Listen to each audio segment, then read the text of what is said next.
Mobile में ring बजती है, आवाज़ आती है, वो औरत फ़ोन उठाती है, सामने से मर्द की आवाज़, उसने कोई रैंडम नाम बताया, फला आदमी से बात करनी है। उस औरत को लगा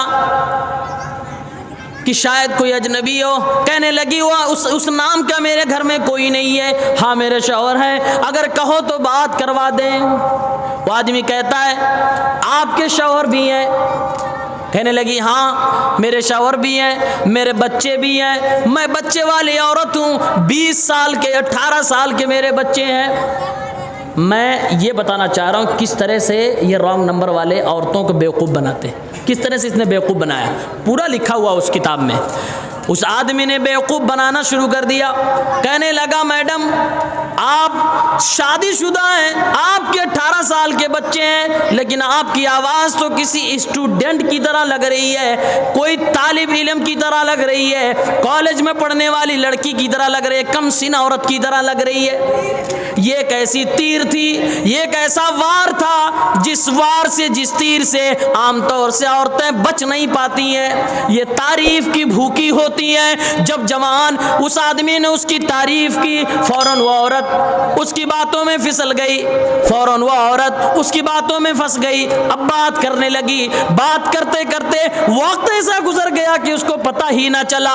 वक्त गुजर गया, वक्त गुजर गया। थोड़ी देर में शौहर ने दरवाज़ा खटखटाया, उस औरत ने यह कहकर फ़ोन रख दिया, लगता है मेरे मियाँ जी घर पे चले आए, तशरीफ़ ले आए, जल्दी से फ़ोन रखो। रखा। एक दिन हुई बात, बस दुआ सलाम पहचान, थोड़ी तारीफ़ किया, ये चढ़ गई।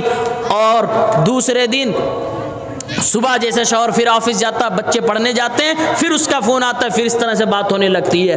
बात होते होते एक दिन यह आता है कि वो आदमी फ़ोन पे कहता है फ़ोन पे बड़ी बातें हो गई, मैं आपको देखना चाहता हूँ, आपकी शक्ल देखना चाहता हूँ, आपसे रूबरू होना चाहता हूँ। दोनों को दिली मोहब्बत होने लगी। उस औरत ने कहा मेरे घर में घर से बाहर निकलने का कोई रिवाज नहीं है। हाँ घर के अंदर पर्दा तो नहीं होता है, लेकिन हमारे घर की औरतें बाहर नहीं जाया करती हैं। तुम मुझसे कैसे मिलोगे, तुम तो मेरे घर के लिए अजनबी आदमी हो। उस आदमी ने आइडिया दिया कि ऐसा कीजिए, आप मार्केट में आइए, हम मार्केट में आपसे मिलते हैं, कोई चीज़ खरीदने के बहाने आ जाइए, हम आपसे मिलेंगे। उस औरत ने कहा मेरे घर में रिवाज नहीं, चलन नहीं कि औरतें मार्केट में जाएं, मैं मार्केट नहीं आ सकती हूँ, लेकिन हाँ एक और मेरे पास तरकीब आइडिया है। औरत ने फिर आइडिया दिया, कहा आप मेरे शौहर से दोस्ती कर लीजिए, उससे आप दोस्ती कर लेंगे तो आप मेरे यहाँ दावत पे आइए, या आप हमारे शौहर को अपने यहाँ दावत पे बुलाइए, वो आपके यहाँ दावत पे जाएंगे तो फिर मैं आपको अपने दावत पे बुलाऊंगी। इस तरह से मिलने मिलाने का सिलसिला चालू रहेगा। ये प्लानिंग की गई दोनों की, किसकी? फ़ोन से रॉन्ग नंबर बात करने वाले लोगों की।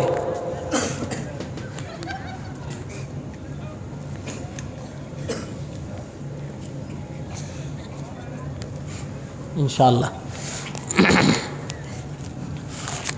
प्लानिंग की गई।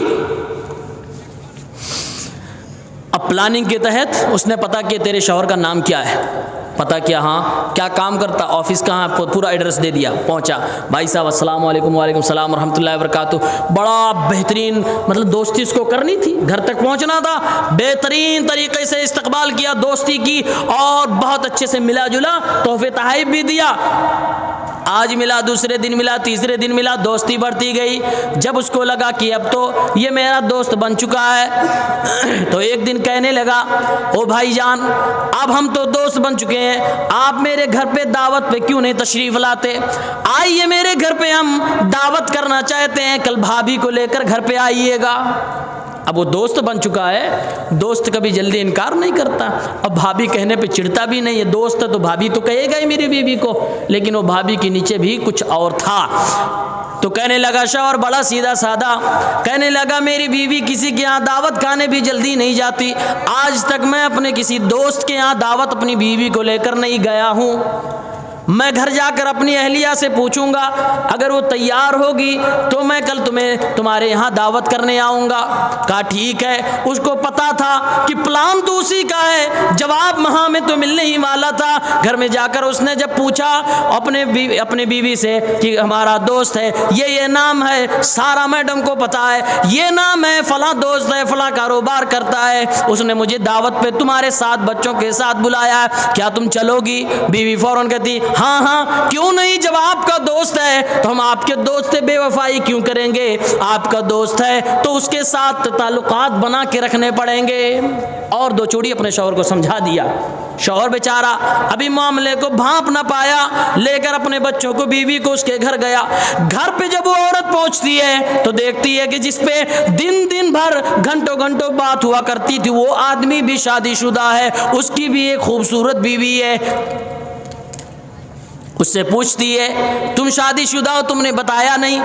कहा जिस तरह तुम शादीशुदा हो ऐसे ही मैं भी शादीशुदा हूँ, लेकिन रहने दो ये रिश्ते, तुम्हारा भी शौहर, तुम्हारे भी बच्चे, हमारी भी बीवी, हमारे भी बच्चे, इनको रहने दो, हम इंजॉय करते हैं, इंजॉय।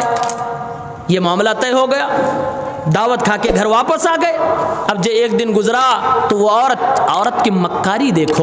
वो औरत कहती है मियाँ जी आपके दोस्त ने दावत ली थी, हाँ आप कितने कंजूस निकल गए, आप क्यों नहीं ले लेते? ले लो दावत, वरना कहेगा कितनी कंजूस दोस्त है, मैंने खिलाया इसने पूछा भी नहीं। दिमाग में बैठ गई उसके। फ़ोन लगाया फ़ौरन, हाँ भाई दावत ली थी, अच्छा अगले संडे को हमारे यहाँ तुम चले आना, फैमिली के साथ चले। कहा नहीं हमारी बीवी की तबीयत ख़राब है, मैं अकेले आऊँगा। कहा ठीक है कोई बात नहीं, अकेले आ जाना। अकेले आया अगले दिन, अगले संडे को, और दावत में क्या, वो दिली मोहब्बत जो थी एक दीदार में उसका पेट भर गया। देखा मिलना जुलना ऐसे चालू रहा। कुछ दिन और गुजरे, फ़ोन पे बात हो रही है, बच्चे क्लास स्कूल जा चुके हैं, शौहर ऑफिस जा चुका है, फ़ोन पे बात हो रही है। अब शैतानी वसवसा और वो गलत काम की तरफ शैतान ले जाना चाह रहा है। वो आदमी कहता है कि ओ औरत हमने मिल भी लिया, हमने एक दूसरे को देख भी लिया, अब मैं तुम्हारे साथ कुछ वक्त गुजारना चाहता हूँ। इशारा उसका इसकी इज्जत के साथ खेलने का था। औरत भी तजर्बेकार है, समझ गई बात। कहने लगी मेरा भी तो वही चाहत है, मैं भी वही तमन्ना रखती हूँ, मैं भी तुम्हारी मोहब्बत में गिरफ्तार हो चुकी हूँ, लेकिन बात यह है कि ये मामला होगा कैसे? मेरे भी घर में बच्चे शौहर है, तुम्हारी बीवी भी हो, बच्चे भी हैं, कुछ तो करना पड़ेगा। शौहर ने, उस आदमी ने आइडिया दिया, कहा मैं बेहोश करने वाला चाय में मिलाकर सफूफ लेकर आऊँगा, पाउडर लेके आऊंगा, शाम को तुम्हारे घर पे एक कप चाय पीऊंगा और चुपके से तुमको वो पाउडर दे दूंगा। ऐशा के बाद जब तुम्हारे बच्चे सोने को जाएं, लास्ट टाइम में दूध या चाय तो पीते होंगे। कहने लगी हाँ। कहा उसमें मिला देना, तुम्हारे बच्चे दोनों और शौहर जब बेहोश हो जाएंगे, रात को 11 बजे मैं आऊंगा। मेरे भाइयों ध्यान से सुनना, ये यकीनन सच्चा वाकया है, ये कोई बनावटी वाकया नहीं, ये किताबों में लिखा हुआ वाकया है, जमीन पर होने वाला वाकया है, एक मुसलमान के घर में होने वाला वाकया है। लाया शाम को, दो पाउडर देकर चला गया, उसने मिला भी दिया दवा। चाय शाम को पी, शौहर बेहोश, बच्चा बेहोश, बेटी बेहोश, बेटा बेहोश। उस शाम को 11 बजे आता है, दोनों मिलते हैं, दोनों पूरी रात बात करते हैं। उसकी इज्जत तार तार हो गई। एक मुसलमान नेक औरत से फाहिशा बन गई, एक मुसलमान गलत राह पे चली गई, एक औरत खराब हो गई, अपने शौहर की अमानत में खयानत कर बैठी, बेवफा बन गई, अपने बच्चों का भी ख्याल न किया। ये सिलसिला बराबर इनका चलता रहा, 1-2 दिन नहीं, महीनों इनका ये सिलसिला चलता रहा। जब भी इसको ऐसा करना होता, दिन में फोन करके बता देता आज मैं आऊंगा, आज तुम बेहोश कर देना। वो औरत अपनी हवस को पूरी करने के लिए अपने ही हाथ से अपने शौहर, अपने बच्चों को बेहोश करने वाली दवा खिला दिया करती थी। लेकिन शैतान की चाल कितने दिन छुप सकती है? अल्लाह रब्बुल आलमीन तो सारा मंजर देख रहा है। एक दिन हुआ ये कि सुबह दिन के वक्त अभी बच्चे स्कूल जाने वाले थे, माँ किचन में थी और फ़ोन किचन के बाहर था। फ़ोन वो करता है जल्दीबाजी में कि आज मैं फिर आऊँगा, आज तू खिलाना अपने बच्चों को और अपने शौहर को ज़रा ज़्यादा खिला देना। आज मैं सुबह फजर तक तेरे घर पे रहने का इरादा रख रहा हूँ, आज मैं जल्दी से 1-2 घंटे में नहीं जाऊँगा, आज मैं रात भर तेरे घर में रहूँगा।